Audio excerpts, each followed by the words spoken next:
Okay, welcome everyone. Okay, so I'm basically going to talk about various different ETL tools that I've used to extract data from various different EMR systems. And some things that I've done hopefully could help out with any questions or any stuff that you have.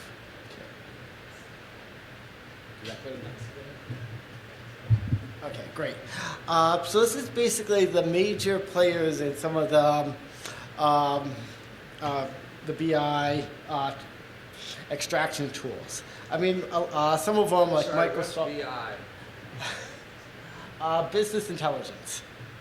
Okay, so basically, business intelligence encapsulates basically like the ETL, extract, transfer, load, and also deals with like reporting and analysis. So some of the major players in the BI is like Microsoft, Quick, and Taboo. Some of the other ones that you might be familiar with is the Kettle one, the open source Java Kettle. Also IBM and Oracle have it. But I'm basically going to talk about the Microsoft one, which I have the most experience with. So Microsoft, as you know, they have SQL Server, but they also have their business intelligence stack, and that's what I was. So the business intelligence stack includes the SSIS, which is the extract, transfer, load. It also has the analysis, the reporting, and then so this is all built on on a Visual Studio development platform that you can actually download from Microsoft and utilize.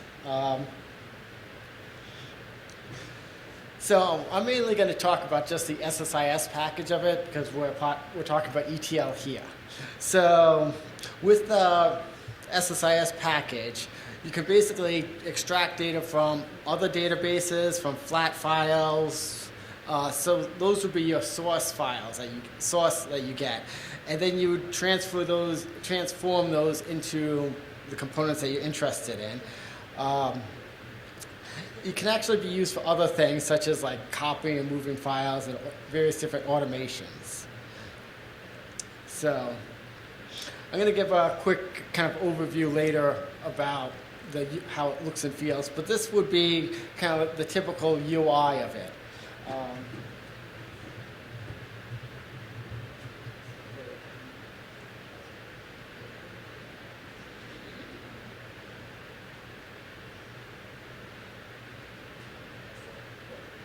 So basically, I mean, you understand that the task that you can utilize, and then over here is the process that it starts.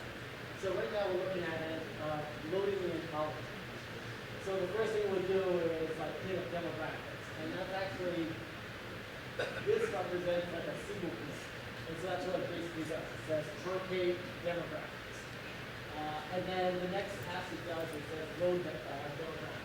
And then in load demographics, it would be the actual ETL. It would say, okay, we're going to load for example, the Corey demo.txt file as a flat file. And then the destination would be your database, SQL Server or database. And then after it does the demographics, it goes down and does diagnosis and it continues down. Underneath, so this is all considered like one task. So underneath this task, there's actually another task, which what I do with Corey is, for example, demographics. You might have like gender. So in your source system, gender might be like spelled out female or male, but Corey actually wants it as F&M. So in that little bottom body, it actually saves. It actually does an update statement to a CDIM code. It says, okay, the CDIM code set it to female and male, and so then Precori will then be able to utilize it. And so whenever Precori actually releases a new CDM, so CDM 4.0 comes out, all I do is just say, I copy the files into a location, specify location of Precori, put all the files there, and then I say here, I say right click, execute task, and boom, boom, boom, boom, it does it. Then it does all my transport from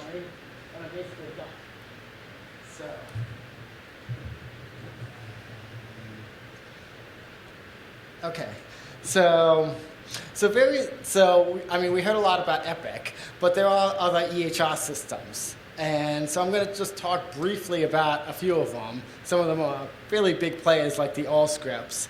And so in this slide, I'm basically going to kind of talk about loading the patient dimension table. And so in the patient dimension table for the Allscripts, it's actually broken down into 4 different tables. One is the patients, one is the patient info, and one is the patient info fields. And this is not like Epic. I can actually talk about this. So in the patient info is similar. Like if you were to look at it, it looks very similar to the observation fact, that it's like a long skinny table. And so the concepts, like you could think the concept dimension or concept CD of it would be like race. Then another one would be gender.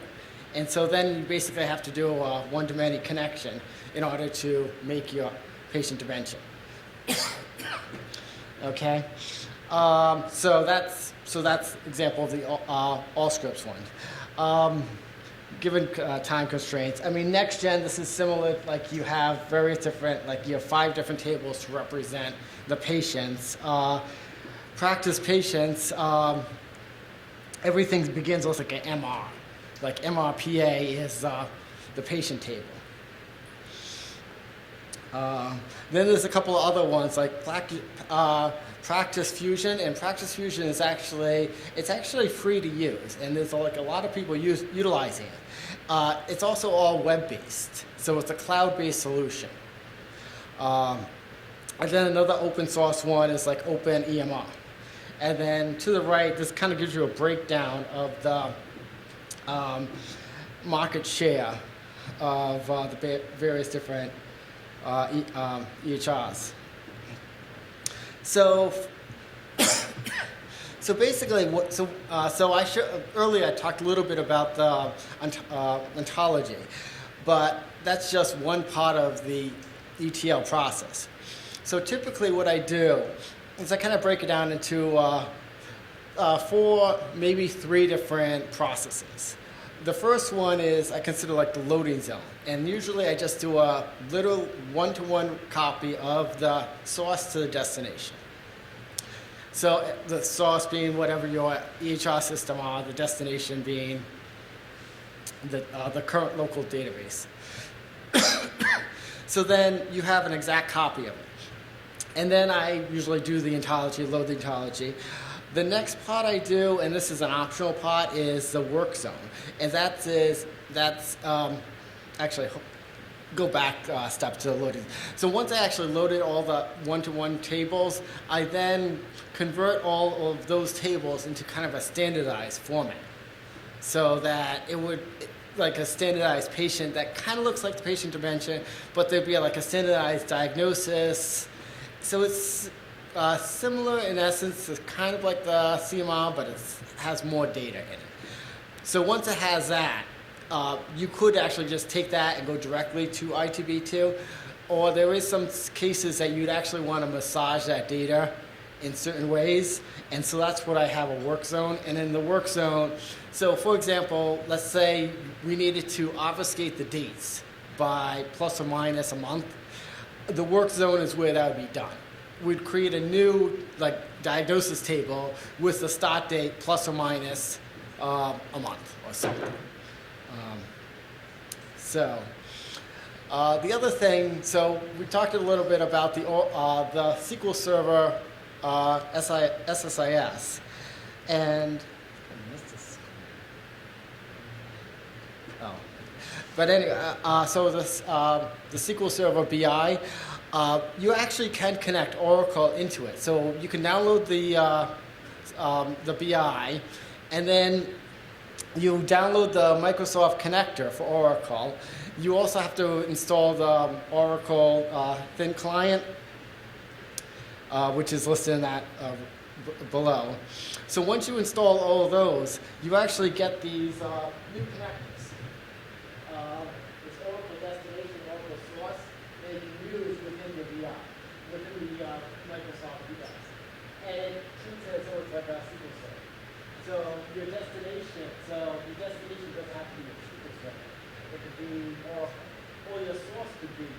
Oracle. So the classification, for example, is on an Oracle database.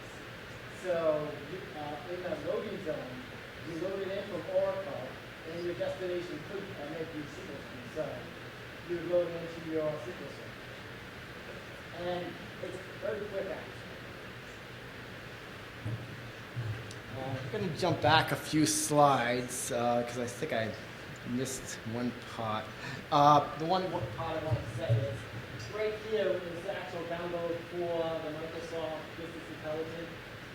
From what I can tell, if you go right there, you can actually just straight out download it.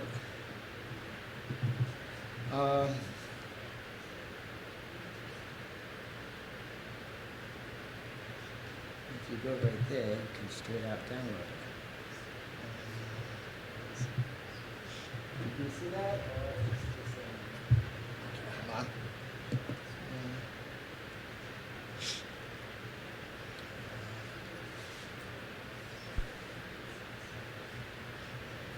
So that link brings you right to the Microsoft download, and you can download it. It's a 1 gig file, and you can install it. Once you install it, it looks like this. And so this is an example of it. As far as the licensing, it's a free download, so it's free to use. So like I said, like for example, the cleanup is actually just a truncate. And if we take a look at the demographics one, it's a file source, and I'm